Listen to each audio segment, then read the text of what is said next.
घर कहाँ हजुरको कहाँ दोलखा कति भयो मकै बेच्नु थाले 9 वर्ष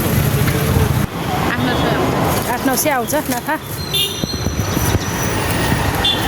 800-900 भनेपछि त महिनाको त 25-30 हजार कमायो दिदीले